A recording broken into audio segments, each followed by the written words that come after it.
Les myrtilles sont souvent appréciées pour leur goût, mais leur véritable intérêt se cache ailleurs. Au cœur de notre organisme existe un immense réseau de minuscules vaisseaux sanguins chargés d'apporter l'oxygène et les nutriments jusqu'à chaque cellule.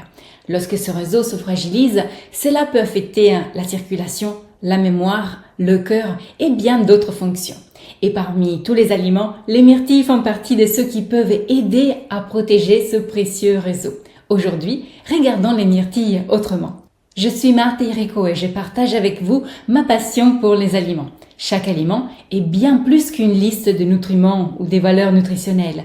Lorsqu'ils sont bien choisis et bien associés et utilisés au bon moment, les aliments peuvent devenir des véritables alliés pour soutenir nos organes et retrouver davantage de vitalité. Les myrtilles noires en sont un excellent exemple. Derrière leur petite taille se cache une propriété remarquable dont on parle rarement. Leur capacité à soutenir les plus petits vaisseaux sanguins de notre organisme. Or, ces minuscules vaisseaux sont partout. Ils apportent l'oxygène et les nutriments à nos tissus, à notre cerveau, à notre cœur et à chacun de nos organes. Lorsqu'ils deviennent plus fragiles, cela peut se traduire par une moins bonne circulation, une plus grande fragilité capillaire ou encore certaines sensations de jambes lourdes.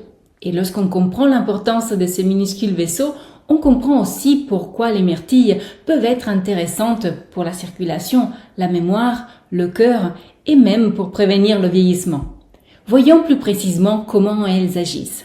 Les myrtilles contribuent à renforcer la résistance et l'intégrité des parois capillaires. Elles participent également à limiter les mécanismes qui tendent à fragiliser ces petits vaisseaux sanguins au fil du temps. Une consommation régulière favorise une meilleure distribution des nutriments à travers le réseau microvasculaire. Elle contribue également à réduire certaines dilatations anormales des capillaires ainsi que les œdèmes liés à une fragilité capillaire, que ceci soit occasionnel ou à installer depuis plus longtemps. Mais alors, quel est le secret? Faut-il manger beaucoup de myrtilles pour profiter de leurs bienfaits?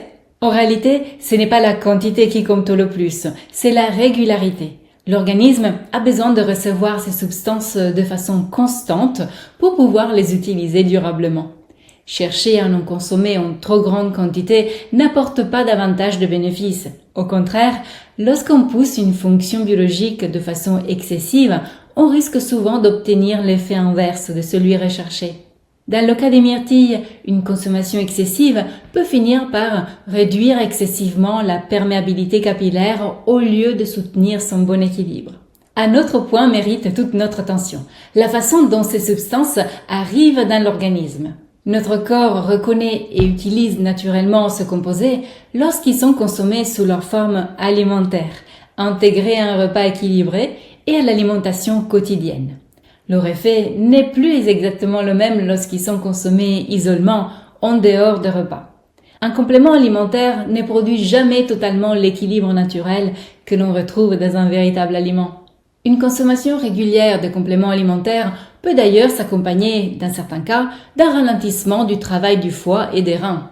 La meilleure approche consiste donc à s'appuyer sur de vrais aliments et à construire intelligemment les 3 repas de la journée, afin de soutenir les organes sans créer de contradictions entre les différents aliments consommés.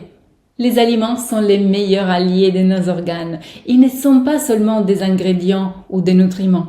Lorsqu'ils sont bien choisis, bien associés et utilisés au bon moment, ils peuvent nous aider à retrouver davantage d'énergie et à prendre soin de notre bien-être au quotidien.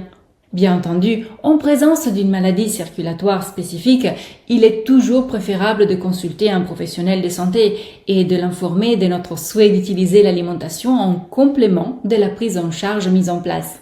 Lorsqu'ils sont utilisés correctement, les aliments peuvent parfois contribuer à améliorer le terrain biologique et à accompagner favorablement certaines stratégies thérapeutiques.